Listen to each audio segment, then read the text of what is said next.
Hello, everyone. I'm Jeremy Johnson, dramaturg at Houston Grand Opera, and welcome to HGO Digital's live pre-show. For those of you who have been with us before, welcome back. And for those who are joining us for the first time, welcome to our pre-show event. I hope you have a good time learning a bit more about our digital programming. This is the place where we will introduce you to tonight's performance and give you some background on what you'll see and hear. The main event begins at 7:30 Central on hgo.org/digital or through Marquee TV. So make sure you are ready to watch on those platforms. Tonight's recital features tenor Jack Swanson and pianist Richard Beto. Jack was meant to be seen in our main stage production of Rossini's La Cenerentola this winter, but we're thrilled we can have him at HGO for this Live from the Colon recital release. Richard, who is also our HGO Director of Artistic Operations and Chorus Master, as well as an HGO Studio alumnus, was last seen on HGO Digital at the piano in our October recital release with baritone Reginald Smith Jr. Actually, the last time he performed for HGO Digital was in the silent role of butler and referee in our October release of Finkensport. But the last time he played the piano for HGO Digital was in Reggie's recital. We're so happy to have Jack and Richard perform this recital for you, and I know you'll all love it. This recital, like all of our HGO Digital presentations, is generously underwritten by Sarah and Ernest Butler, and we are deeply grateful for their support. We couldn't have done it without them. Thank you, Sarah and Ernest. The recital will go live at 7:30 Central on hgo.org/digital or Marquee TV. But first, let me take a minute to remind all of you watching here on Facebook or YouTube that this video that you're watching right now, if you're hearing me say these words, this video is not where the recital is going to take place. This is our pre-show stream. The recital itself will be streamed on HGO's website and through Marquee TV. You have three options for watching the recital. One, download the Marquee TV app on your smart device, including your smart TV, and create a login. Two, you can go directly to marquee.tv in a web browser. Simply create a login, and you can access the whole HGO season for free. Or three, go to hgo.org/digital. Use your HGO login credentials or create an HGO login, and you can watch the whole season there for free as well. So make sure you're logged in and ready to go. If you have any questions or comments during the pre-show tonight, feel free to type them into the comment boxes on Facebook or YouTube. We'll be able to see them and respond on here live. Now let's talk a bit more about tonight's program. Jack Swanson has a remarkable voice that can sing into the highest reaches of the tenor range with ease. His versatility into the stratosphere and his flexibility to perform the most difficult of coloratura have made him the next standard bearer for the music of Rossini, which he sung all over the world and which we'll hear a bit of tonight. He's performed roles in Rossini's La Cenerentola, The Barber of Seville, Otello, L'Italiana in Algeri, Il Turco in Italia, at Garsington, Glyndebourne, Santa Fe, Sao Paulo, Portland, and Frankfurt. And he's preparing for role debuts in Rossini's Le Contori and Il Signor Bruschino at Garsington Opera and the Rossini Opera Festival. Needless to say, he's one of the most in-demand Rossini tenors in the world right now. Before we recorded his recital live from the Colon, we had the chance to sit down with Jack and ask him a few questions, virtually, of course. Here's Jack telling us a bit about his background and how he became a singer. So my name's Jack Swanson. I am originally from Stillwater, Minnesota, and I began studying voice when I was about 17 years old. My high school choir director hired a voice teacher, started studying, and he had me go home one day and listen to Luciano Pavarotti. And from that point on, it was like, this is what I want to do. I want to make sounds like that. And so that's kind of what I decided to do. I went down to University of Oklahoma, did my undergraduate degree there, then ended up doing the Young Artist Vocal Academy here at Houston Grand Opera, which is for singers between their undergrad looking to go to their master's degree. And that's where I met Stephen King, the voice teacher here. Ended up going to Rice University to work with him. And since then, I've just kind of been on the road doing the opera singer life. Jack mentioned our HGO Studio's Young Artist Vocal Academy, a short summer program for undergraduate singers that helps prepare them for a career in the opera industry. Jack was in the third class of YAVA participants in its third summer of the program, after which he attended Rice University. Here's what Jack had to say when I asked him about his time in Houston. Yeah, I attended the Young Artists Vocal Academy. Now I'm trying to think when that would have been. I believe it was the summer of 2014. And it was a 2-week program. I believe it's still the same, a 2-week program that you get to work with Dr. King, do voice lessons every day. You work with the HGO staff, the coaches, and you have a bunch of classes that pretty much just teach you what it's like to be in this business, because everybody knows, you learn a lot of stuff in your undergrad about singing and doing the actual productions there, but it's a lot different in the real world. And it was a great prep into preparing for auditions for your master's program and just learning how to, be a good colleague and do the opera singer life. So I had a wonderful, wonderful time at the Young Artists Vocal Academy. And then I ended up at Rice University. I was there for 2 years, and I loved my time in Houston. Had a great time. Came to a lot of shows at Houston Grand Opera, which is, if you're a young singer, you need to be going to shows at your major opera company like that. I mean, that was a huge growing time for me, was being able to see people really doing it and really making incredible music, being incredible singers. And our Houston audiences might recognize Jack from his performances at the Shepherd School of Music at Rice University, and many may recognize him from performing in our 2016 Eleanor McCullum competition and Concert of Arias, the main recruiting tool for the HGO studio. Another artist who auditioned for the studio and was offered a main stage principal role instead of a studio contract is none other than Renee Fleming, so Jack is in pretty excellent company. Before we move on to talk about Jack's repertoire in just a minute, let me go through a quick reminder for those of you just tuning in that this stream is not the performance stream, but is our pre-show stream. The recital itself will be streamed on HGO's website and through Marquee TV. So make sure you're logged in to one of those devices and you'll be ready to go. Jack opens the recital with a cycle of 12 songs titled Liederkreis Opus 39, also called the Eichendorff Liederkreis, referring to the name of the poet of the songs, Joseph von Eichendorff. The cycle was composed by Robert Schumann, the husband of pianist and composer Clara Schumann, the same composer we talked a bit about in January before our recital by Sasha Cook, which she programmed Frauenliebe und Leben on her recital. For those of you who didn't join us in January, let me give you a quick background on Clara and Robert. Clara Schumann probably had the single greatest effect on Robert's life and career. Clara was the daughter of noted piano teacher Friedrich Wieck, and she quickly became a child prodigy and concert pianist. She met Robert in 1828 when she was 9 years old and he was 18. Robert had had musical training throughout his life, but at this point, he was torn between music and law.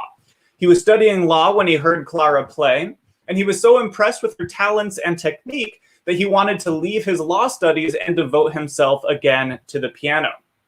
He started studying with Clara's father, but an unknown injury or illness that affected his hand made becoming a concert pianist impossible, so he turned to composition. Over the next 9 years of studying with Clara's father, the two fell in love, and when she turned 18 and he 27, he proposed and she accepted. Clara's father did not approve of the marriage, and since she was under 21 years of age, Robert needed Friedrich's approval.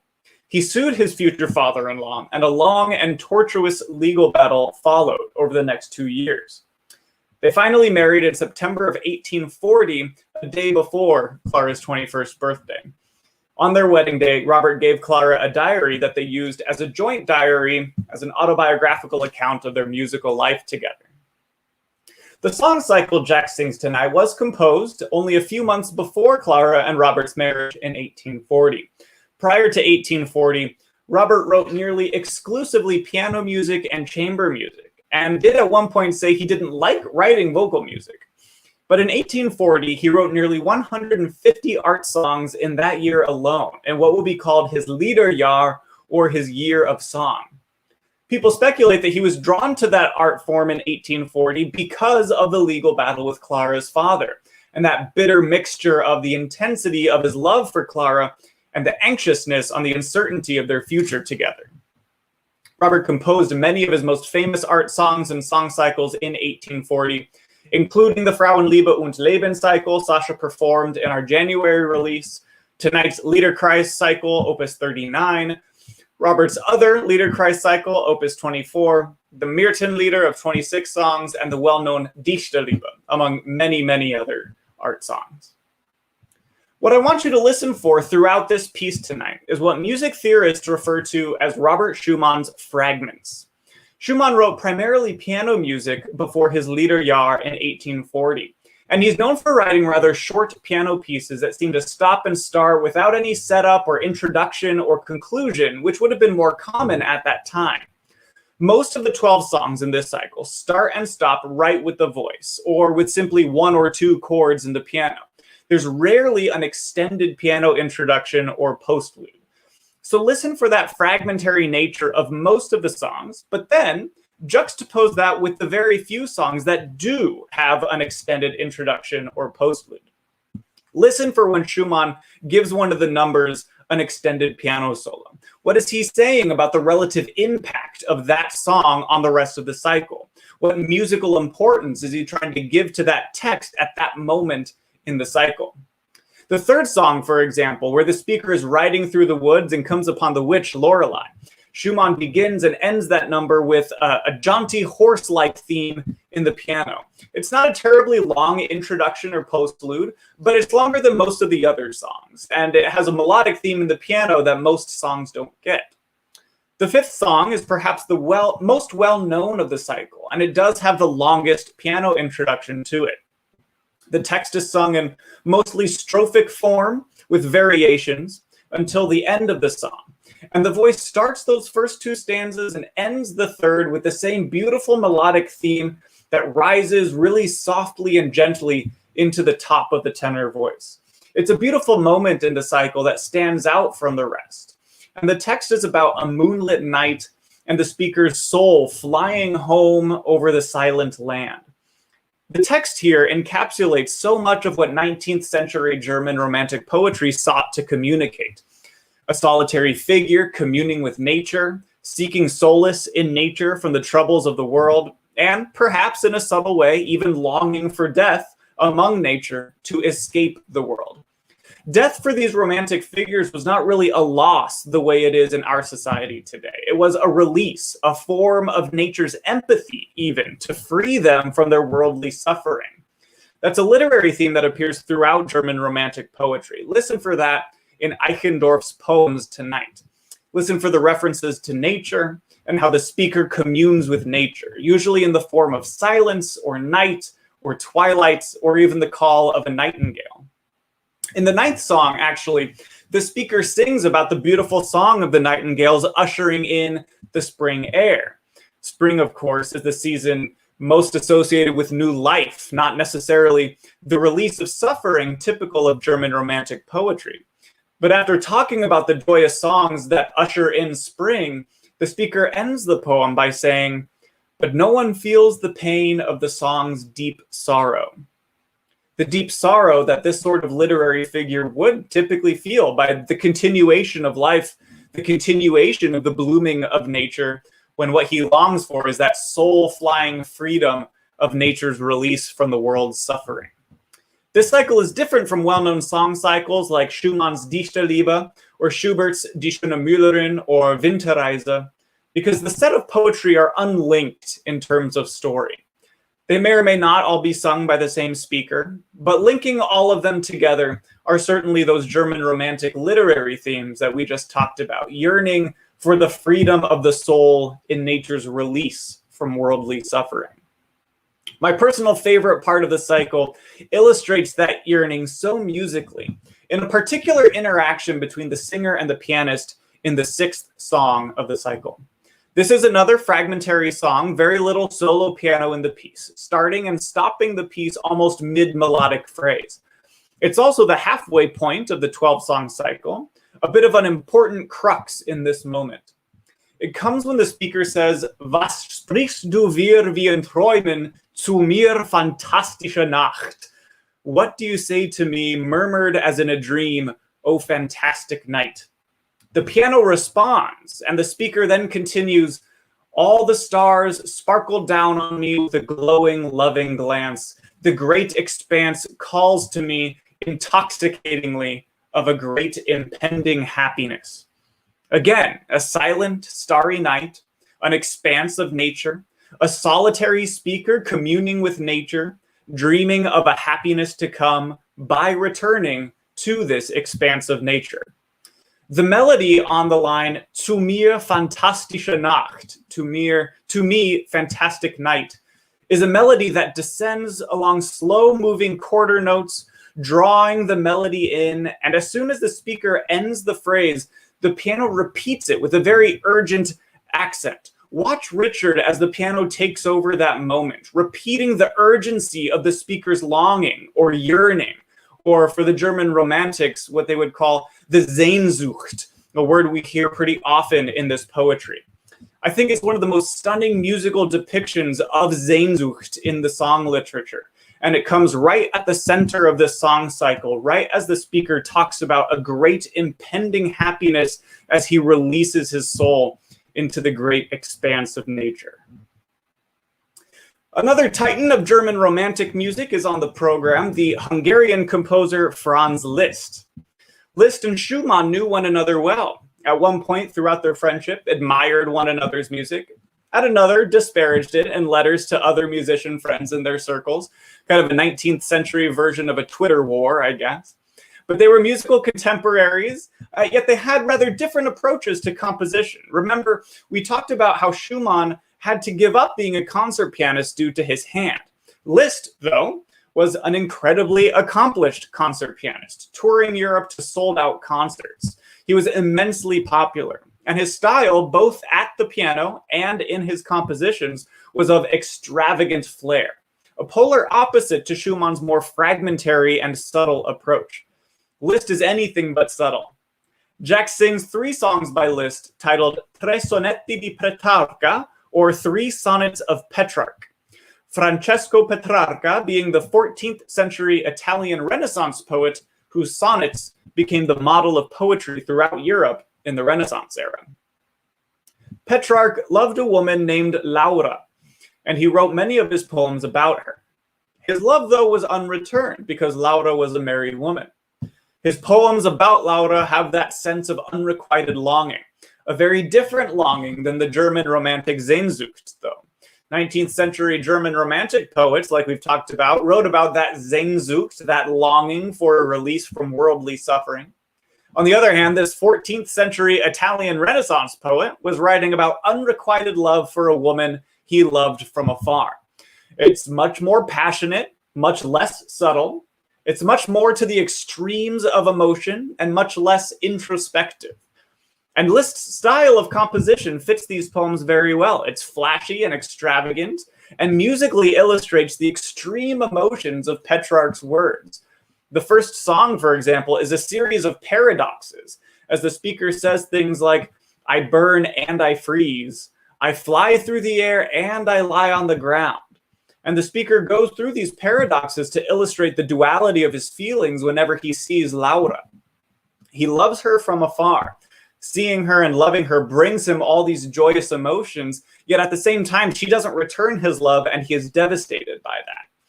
She doesn't love him, yet he says she doesn't let him go either.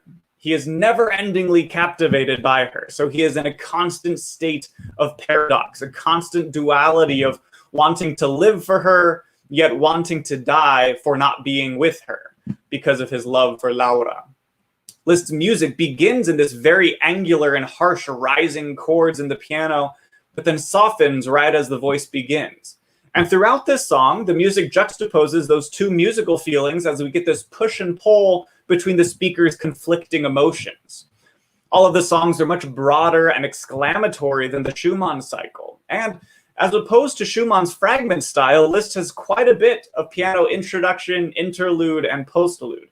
For context, the 12 songs in the Schumann cycle last about 24 minutes. The 3 songs in Liszt's cycle last about 18 minutes. So there's 2 very different approaches to composition, even though they were friends and contemporaries, and all of these songs, by both of them, were written in the 1840s. Here's what Jack had to say about programming both of these cycles on this recital. So the Liederkreis cycle is written by Robert Schumann, and it was written during what is called his Year of Song, 1840, where he actually did a lot of, that's where he wrote most of his song, was in 1840. And this cycle is really interesting because the only cycle that I had done of his before was Dichtriebe, which actually follows a young man's journey throughout each of the songs. You're kind of going on a journey with him, whereas Liederkreis seems like it's actually more of just individual, each song is kind of its own little story. I love the piece. I love the deep meaning behind each of the words. It's in the Romantic period, so there are so many things that you go, oh, this is what this actually means when he's talking about the trees or the nightingale and things like that. So it's a great piece, and I'll segue into the Liszt as well, which is what's really interesting about this recital and why I wanted to put the Liederkreis and the Petrarch sonnets together is because they're both written around the same time by two prolific composers, and they could not be more different. The Petrarch sonnets are kind of all over the place, extremely difficult range-wise, hard to sing, have a totally different meaning behind the text, but they're both written at a similar time by two really well-known composers, and I kind of just wanted to show the difference that was happening during that time. We got a couple questions in the chat tonight, so let me answer those real quick. One, what's the title of the song cycle again? So the Robert Schumann song cycle is called Liederkreis Opus 39, or the Eichendorff Liederkreis, and the Franz Liszt song cycle is called Tre Sonetti di Petrarca, or Three Sonnets of Petrarch. Another question that we have in the chat is, why would a singer not be accepted to the studio but be accepted as a main stage singer? It's a great question, and one that's complicated to answer. It has to do with what sort of training opportunities we can provide them, and as the comment goes on to say, did they seem ready and not necessarily need the training of the studio? That's certainly part of the equation. Renee Fleming and Jack Swanson both were just like, okay, well, here, let's, how about a main stage role instead of needing to come to the studio? They were able to make it on their own, which is always an exciting thing for a young singer. Let's move on to the next part of Jack's recital. So actually, between the Schumann and the Liszt, he has a set of 3 English language pieces between the two of them. So after the Liederkreis cycle, and before you'll hear the Petrarch songs, you'll hear 2 arias and an art song that Jack describes as 3 of his favorite pieces to sing. The first is Candide's Lament from Leonard Bernstein's Candide. This aria comes in the first act of Bernstein's revised version of the piece. Candide has been banished from his uncle's castle in Westphalia and has been forced into servitude in a rival army. The army attacks his uncle's castle, and Candide thinks everyone has died. He sings this lament thinking that his love, Cunegonde, is dead. Next in this set is an art song by English composer Roger Quilter, a setting of a poem by Alfred Tennyson, Now Sleeps the Crimson Petal. Quilter has an output of hundreds of art songs. He studied in Germany in the late 1890s, but spent most of his life and career in England. This song is a beautiful example of a very simple, elegant, early 20th century English impressionism, though trained in Germany, influenced by the French impressionism of the early 20th century, but beginning his own kind of English impressionistic style in this lovely art song. Lastly, Jack sings the aria Lonely House from Street Scene, an opera composed by Kurt Weill with lyrics by Langston Hughes and book by Elmer Rice. It premiered on Broadway in 1947. It takes place in an apartment block in Manhattan and centers around a handful of families that all live in this apartment, but particularly around 2 families, the Morant family and the Kaplan family. The Kaplan's son, Sam, is in love with the Morant's daughter, Rose. The main tragic action is about Rose's parents, the affair her mother is having, and how that ends, and also how it affects Rose's relationship with Sam. Like many operas, it's not a happy ending. The aria Jack sings tonight is from the first act of the opera, and it's an exposition piece for Sam Kaplan as he sings about how lonely he can be, even surrounded by all the noise and all the people in New York. Jack has performed both of the roles of the two arias in this set, Candide and Sam Kaplan. I asked him about performing these and what he likes about these characters. Here's what he had to say. I love both Candide and Street Scene. It's interesting because the characters could not be any different. Candide is a optimist through and through. Anything that goes wrong, he's like, well, it must be for something good. It must be for the better. And Sam actually is the opposite in that he's kind of a loner. He's kind of been given the short end of the stick most of his life. He has one thing that he's really focused on, and that's reading and learning and going to, be a successful lawyer of some sort. But he's also in love with Rose, and so he finds his optimism through that. But the Street Scene is really a tragedy. So it's not a happy, go lucky show. The interesting thing is that Candide has a lot of fun, interesting aspect that everybody goes, wow, it's Candide, it's got to be really fun in your face. But there is some tragedy in it as well. It's only made funny because Candide goes, oh, well, that's so sad that everybody's died now, but there must be a good reason for it. And it's hard for me to pick which one I like more. They're both great to sing. They're both great stories. Following the English pieces, Jack sings the Liszt, Tre sonetti di Petrarca, that we talked about earlier. And then after those, he finishes with a demanding Rossini aria titled Que le destin prospère from Le Contori, about a seduction attempt of a womanizing count. The count attempts to seduce the Countess Adele by dressing up as a religious hermit and invites all the single ladies of the town to his hermitage, where he says he can help them find husbands. A lot of antics ensue, and the opera ends with the Count attempting to woo Adele in the dark, not realizing that she's already with his own page, and he's actually holding his page's hand in the dark. The aria Jack sings for us tonight is from the beginning of the opera, when the Count first disguises himself as the hermit and invites all the young ladies to come with him. Here's Jack on this piece. So, Le Contori is one of those Rossini operas that is pretty rarely done. I'm not really sure why it's not done very often, because it's really a fantastic piece. It's got great music. It's hilarious. And I'm really looking forward to doing it. The three major Rossini are The Barber of Seville, L'Italiana, and Cenerentola. And those are three that I've now performed. Barber several times, Cenerentola a few times. And Le Contori is different in a lot of ways.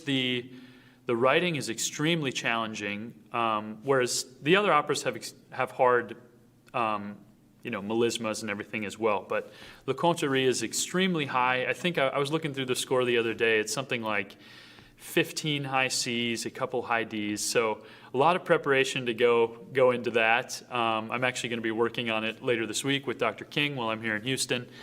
And the other thing that's interesting about Le Contori is that the character himself is actually kind of the villain. Not the villain in the sense that he's trying to hurt anyone, but he's a womanizer and trying to, sneak into places that he shouldn't be. Whereas most of the time, the tenor in these Rossini operas is kind of the lover and the guy that everybody is rooting for. So it's going to be really fun to play that different character. Lastly, I asked Jack if he could talk a little bit about his recital, what he wanted you, the audience, to take away from the program tonight. So what I hope people take away from this recital is the sense that each of the pieces that I'm doing have a sense of longing. Liederkreis has a sense of longing for peace. The Petrarch sonnets have a sense of longing for Laura's love. And Sam Kaplan has a longing for human connection. And I know that's something that we are all longing for right now. But I'm so glad that we can bring this recital to you in the digital format, and I hope you really enjoy it. We really enjoy making the music and doing this right now. And yeah. Thank you, everyone, for joining me tonight for the pre-show. I hope you had a good time hearing about the incredible music Jack and Richard will perform for you. Now it's time for the recital to go live on Marquee TV and hgo.org/digital. Thank you, and please enjoy the show.